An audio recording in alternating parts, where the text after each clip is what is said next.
Hey guys, this is Tom with DraftMagic.com, and I'm looking here at the Puresteel collar deck. I kind of wanted to try to rebuild it a little bit, try to make it a little bit more viable. Kind of the problem that I've been running into is that I ended up having a lot of trouble with Solar Flare, a lot of blowouts by Ratchet Bomb, most of the guys being really low to the ground, getting blown out by Whip Flare. There's so much hate in the format right now for small creature decks, especially with Slagstorm, Black Sun Zenith, Day of Judgment. So there's just a lot of different sort of ways that the different decks have to just really punish small creature decks.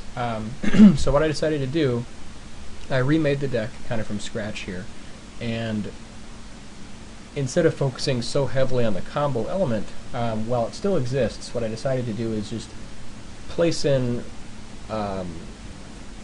just more threat value. Being able to add back into 4 Hero Blade Hold, putting in 3 of the Swords, the Crusaders. I shaved down to 2 Trinket Mage because I wanted to, kind of clean up the 3-drop slot. And this way, I still reasoned that I'm able to essentially access 6 collars and 4 mortar pods. Kind of the problem had been, if I have a Puresteel Paladin and a collar in play, but no mortar pod, I couldn't really get the combo going.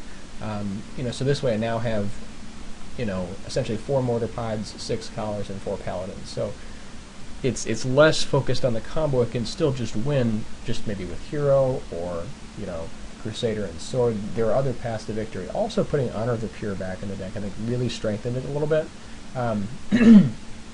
Especially after shaving down to 2 Trinket Mage, most of the creatures are going to benefit from Honor of the Pure, and it's just such a good card against, a lot of the effects here that can just ruin this deck. I mean, in the past, Curse of Death's Hold just, if they had a Curse of Death's Hold in play, I literally could not combo off, and it pretty much crippled the deck in 1 card. So, there are a number of decks that do play that, and this kind of gives it a lot more game against it. At the same time, just having Hero in the deck gives it a lot more reach.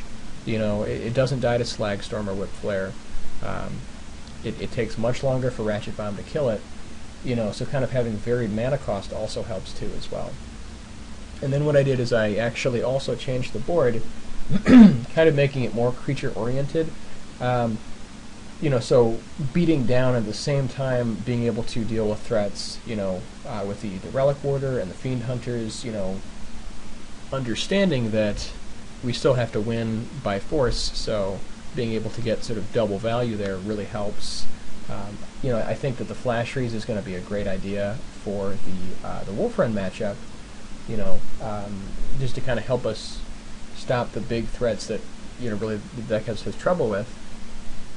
And then at the same time, we still have access to the package here, where we can get into another Grafdigger's Cage. And I found that having 2 Grafdigger's Cage instead of just the 1 main board really was pretty important, just because, up against, Bant Pod, for instance, or Frights, if they manage to take out the first Grafdigger's Cage, it's pretty much lights out.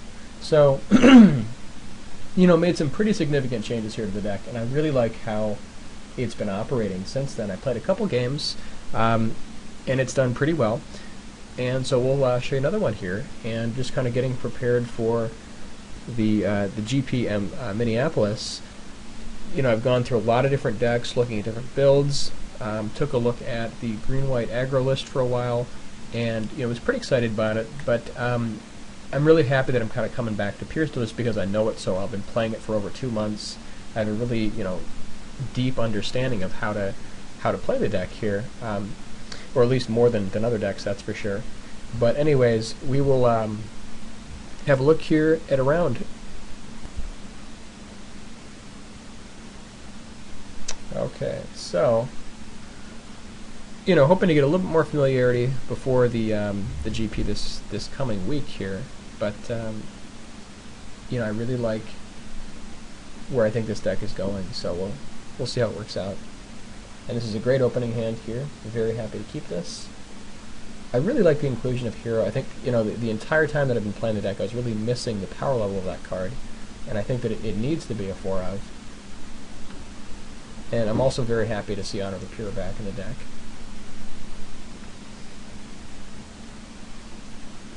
Yeah, it really makes cards like Gather the Townsfolk just far more effective.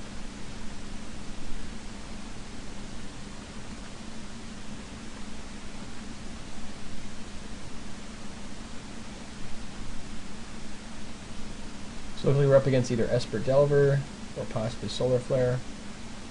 Looks like Solar Flare. Okay, so now, we could definitely gather here, to bash in for 4, but I think it's better to just drop down Crusader, be a little bit more mana efficient, and then also this guy's a legitimate threat by himself.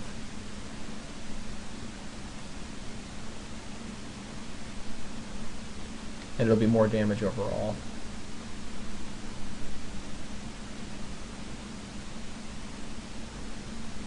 So now he's pretty much forced to Wrath.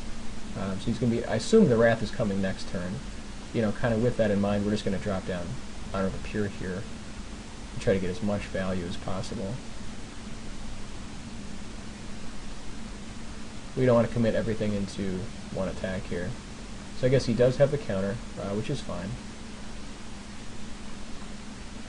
This way, if we draw a land, after he Wraths, we can just drop Hero and just be right back in the driver's seat.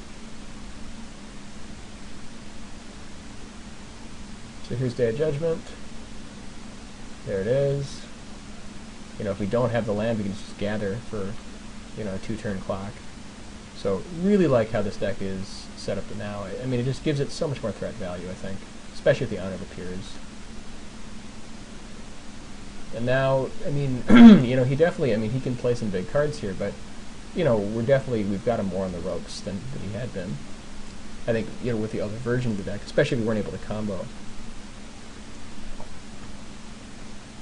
So at this point, since we have 2 heroes in hand, I think it's fine to go ahead and drop out one of the heroes. It's going to force a Wrath or a counterspell. And then that way, if he does have the counter, we can just potentially War and Peace into Equip next turn. Or if he has the Wrath, we can just drop Hero next turn. So undoubtedly he's digging for Wrath here at this point, because he's dead on the table if he doesn't have it. So here's the Wrath. Yep. Now hopefully he doesn't have the counter backup. But the nice thing is, we've already played through 2 Wraths here and are still in the game. This is just light years beyond what we had been at with the other deck in terms of threat value. So if he doesn't have the counter here, we're still, pushing for game. So he has to have Day of Judgment number 3, or possibly, he could have like Oblivion Ring, or something else like that, or maybe, I don't know, Titan or something. But either way, we're back in the driver's seat, at least for the moment. Okay, so there's Wrath number 3, unfortunately. So, he did manage to stabilize, but the thing you got to look at here is, he has 2 cards in hand, and so he's basically drawing off the top of his deck here. So if we can get anything here, any kind of threat, so I think here we actually go ahead and drop Mortar Pod, because this way, if he, if we're able to draw into land equip, we can still just kill him with War and Peace.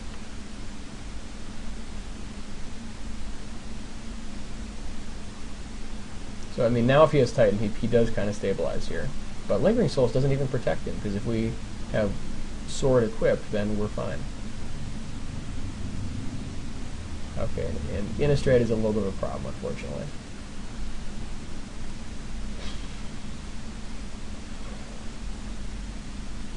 So there's Puresteel.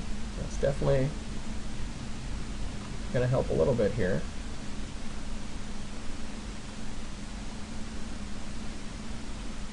Now we can hopefully maybe go for the combo to lock up the late game. and there's another big threat. So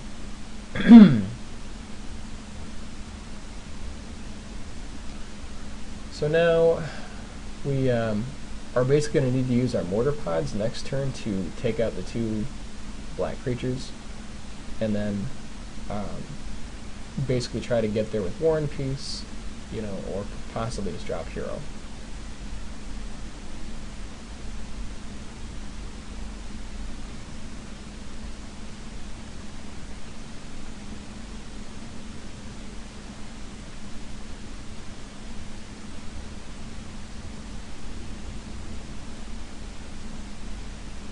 And I think that the actual play here really is Sword, just because, you know, with Sword, we can, first of all, we mortar pod the 2 vampires. We bash in with Sword, we hit him for 5. Well, is this better? Let me think here for a moment.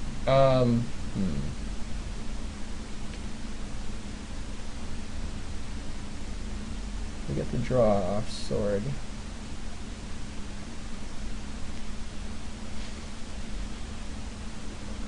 I'm not sure if it's better to play Hero here or Sword. I mean, with Sword, we can definitely get him for 5. Well, actually, no, we can just kill Soren. I think it is better to drop Sword here, because we do definitely want to have Soren dead.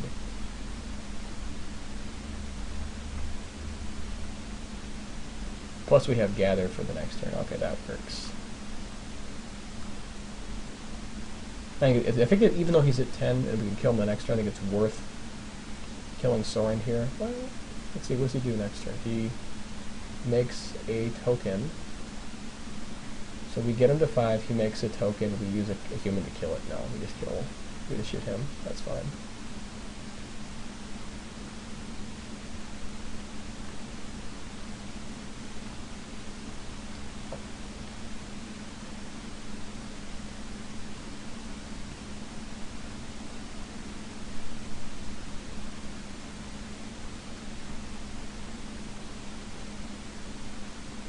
So this way he has 1 draw step to come out of this, and we're completely back in the driver's seat.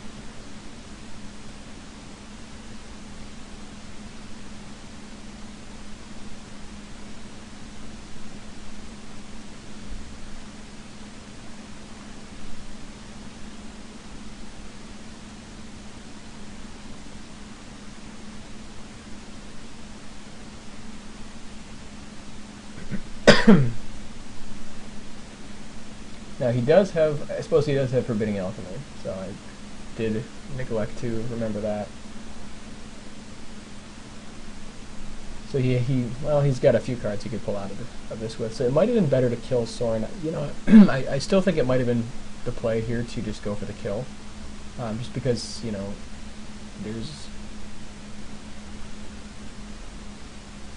this puts him kind of in immediate danger. And that's the game.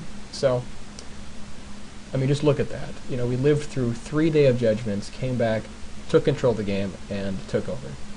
So, I mean, I think this deck is already so much better. We're going to bring in Hex Parasite, Grafdigger's Cage, Oblivion Ring, and then he's probably going to be running a decent amount of. He might be running O-Ring or possibly Curse of Death Toll. It's worth bringing the Relic Warders, I think. As for cards we can cut, let's have a look here. I think, well, let's see, since we're going to be aiming for Grafdigger's Cage first of all, I think we shave the combo here a little bit. Take it down to like 2 Mortar Pod, 2 Collar.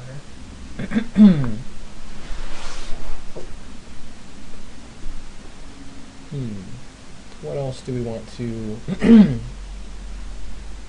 Maybe shave it down to 1 Collar. Well, we might want 2. Problem is, like, Sword is really good here. We want to have like the extra reach with Mortar Pod, but... What do we cut?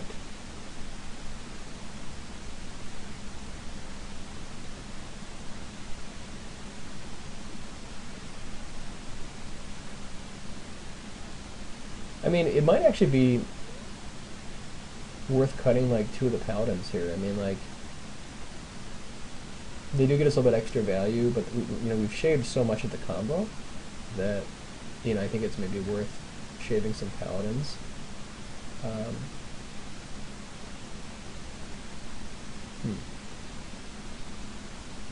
It might honestly just be worth. I mean, because just having like 2 paladins is not all that impressive.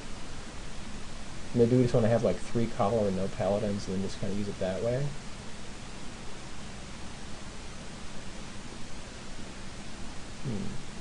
I like having 2 collar here just because it gives us a little bit more reach. I think maybe just 1 paladin's fine, just because we don't have enough creatures. I think this is going to be a fine.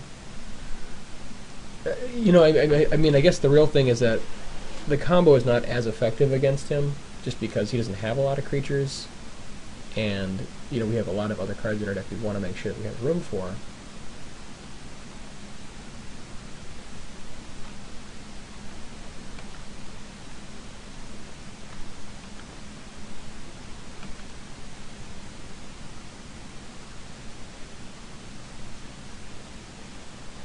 Going to lead out with Mortar Pod here to try to smoke out the counter.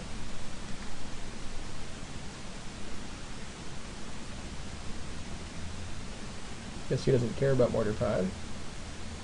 I do understand. Going to try to lead out with Hex Parasite. Take the counter down. This will probably earn us a counter.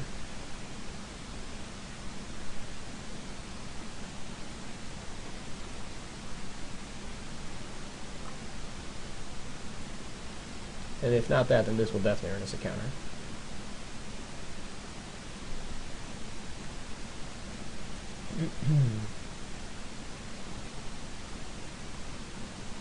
It could be that he just wants to hold it for turn 4 hero, which we don't actually have, so that works out just fine.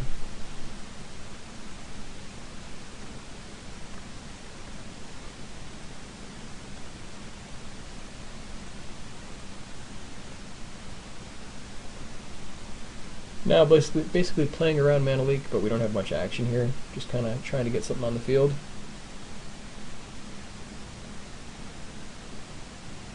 The nice thing is that Hex Parasite basically does force him to Wrath, just because any of his Planeswalkers that he shows up with, are essentially ineffective. Okay, so now I think we bash first, see what he does, and then drop Sword. He most likely has the counter here. We have to assume that he does. We could also wait for him to go Titan. The thing is, I think the play here is that we drop Sword, he counters it, he drops Titan, and then we Oblivion Ring it.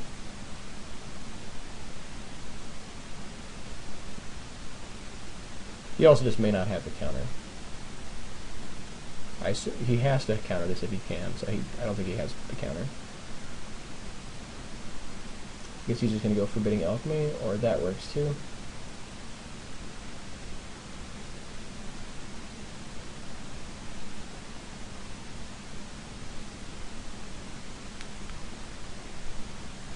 Okay. So there's definitely a reason he didn't recur the Lingering Souls. Clearly it's because he has Dissipate. So I think now we just go ahead and we Mortar Pod one of them and then equip the Mortar Pod to the Parasite and just attack.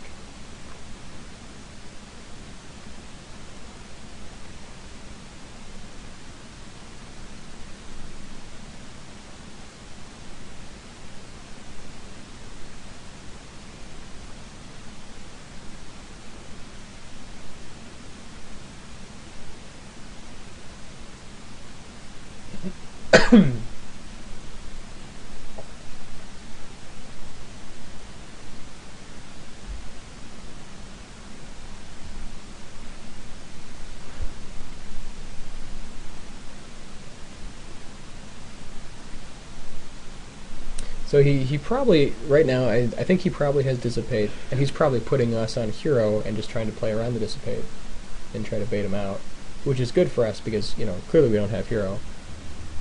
But, just the threat of having Hero in our deck, I think is just so much worth it.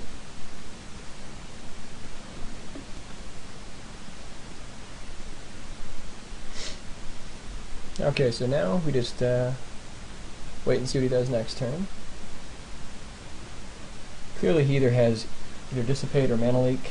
Most likely Mana Leak.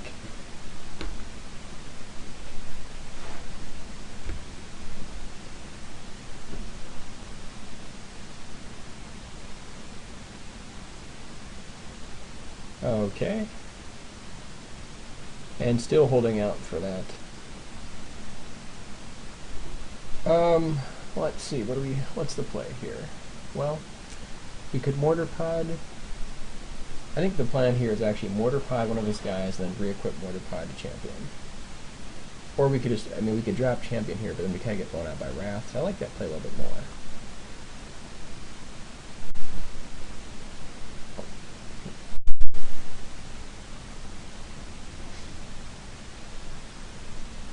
And the beauty is we don't even have to use it. Just, maybe we could, let's see. I suppose if he has like Cursed Death's Hold.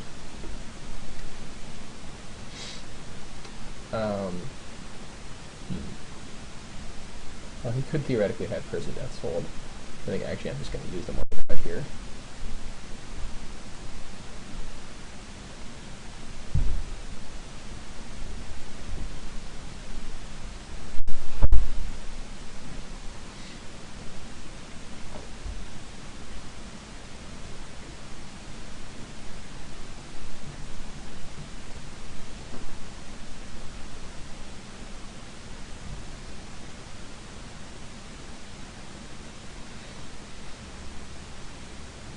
Okay, so now he's going to be going for bring Lingering Souls back, and that's fine.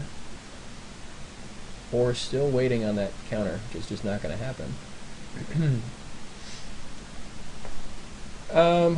Let's see here. I think we want to have Gather with Champions in play. I think we're just going to go ahead and drop Champion here. Bash with these guys, and then I suppose maybe Gather next turn. Because we don't want to put all of our eggs in one basket. We don't want to get blown out by Wrath. And I think that Gather is more of a threat if he Wraths our board than Champion by itself. So I think this is fine.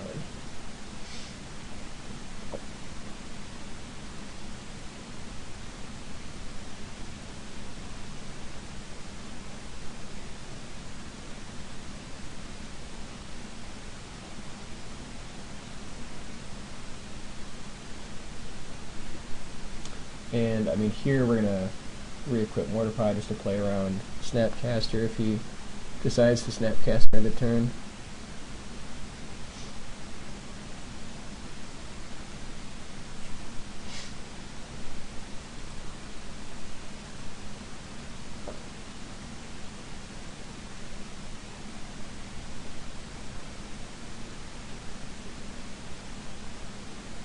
Okay, there's the Wrath, which we expected. That's fine.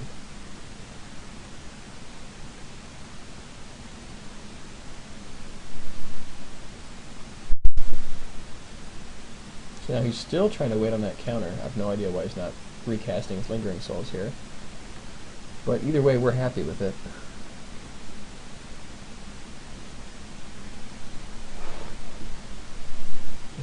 He might have Dissipate here, I guess. He probably has Mana Leak and is just hoping and praying to get a chance to use it.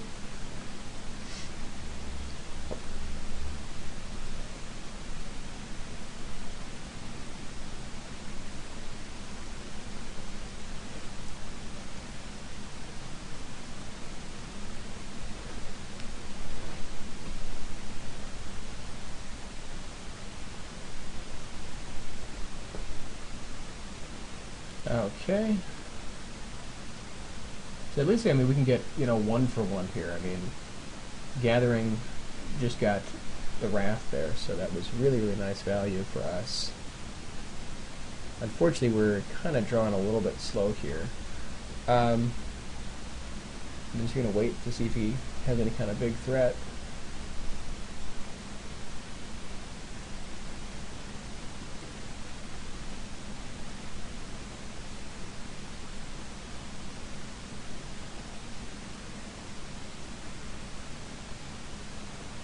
That's definitely a big threat.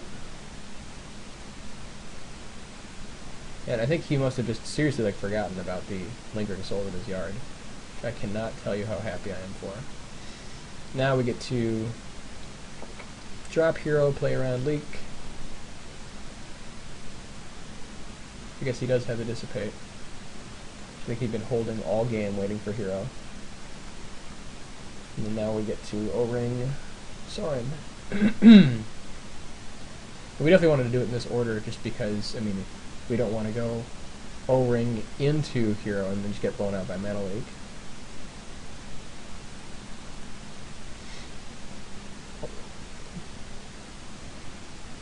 So, he did not forget about the Lingering Souls, he just wanted to wait, literally wait until we drew a hero, which is kind of funny.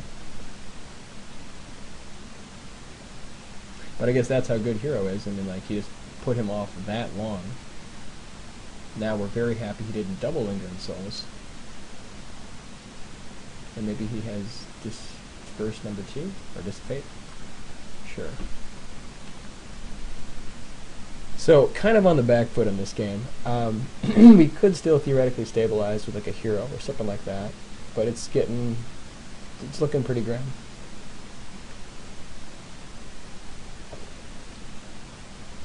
And especially if he has counterspell backup. So now we are probably dead. Yep. And, well, I mean, we could just see if we, like, you know, paladin our way out of this mess next turn with the one paladin we have in deck. Probably not happening, but...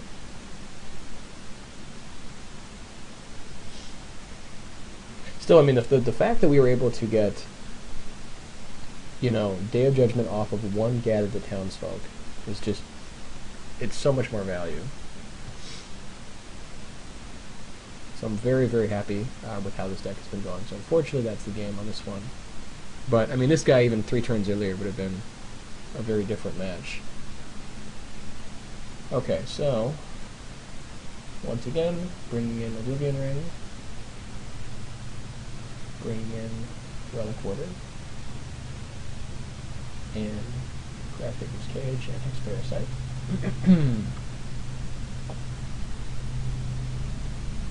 We want to shave down to 2 collar. Shave the mortar pods. We cut Paladin at 60. I guess. I mean, is one Paladin better than a 3rd collar? I think so, because I think we won't have enough creatures. I think this is fine. Okay, this hand is okay.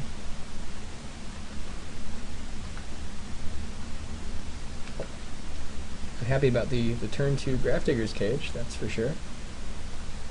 Need a little bit more gas kind of get going here, but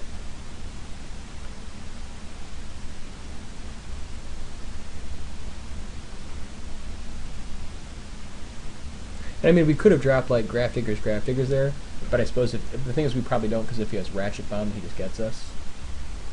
So like now we just hope he doesn't have the mana leak, and this way we play around Dissipate before he has mana for it. Try to get the sword down. He's got it, he's got it. And he does have the mana leak. Oh, he does not, thank God. So now he's in a really rough spot. He basically needs to Wrath or O-Ring or something. Probably O-Ring. There we go. Luckily we have the O-Ring for his O-Ring, which we are happy to drop down.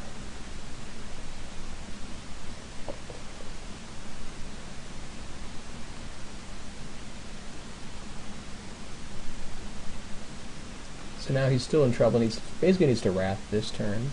Then if he Wraths, we Mortar Pod, then equip that. Because Lingering Souls is definitely not getting him out of this mess.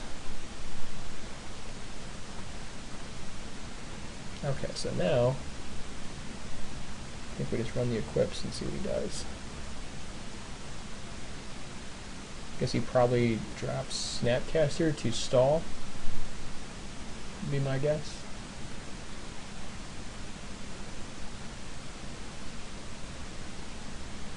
So his plan is going to be end of turn that. So then our plan simply becomes, I guess, Honor the Pure. I mean, we probably should have played that before combat. Well, I don't know. I mean, I kind of wanted to. I suppose we could have played this beforehand. I sort of wanted to see what happened. But I mean, this way, if he counters this, is fine. That means he doesn't get to draw a card, and I'm fine with that. So one card further away from Day of Judgment. Okay, so he does have Oblivion Ring number 2. So now if we go like Relic Warder, it would be amazing right here. This is still pretty good.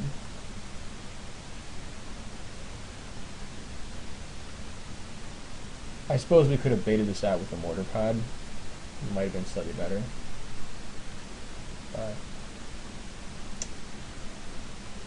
Probably would have been a little bit better to try the Mortar Pod first to see if we could get him scared.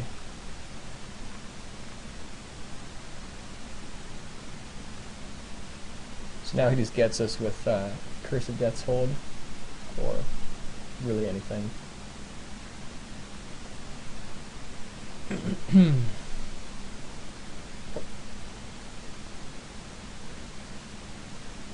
Good news is from the cards that he discarded there, he probably whiffed on the Forbidden Alchemy, or didn't get the best of value. And there's Hero. He probably has the Dissipate backup, but we have to try for it. And Hero is good, which means he probably has Day of Judgment. But I mean, we can't play around everything. We just got to push damage.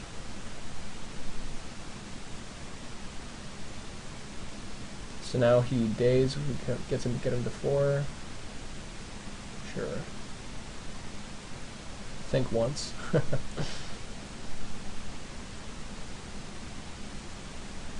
And he did not have the Day of Judgment. So yeah, that is the power of Hero.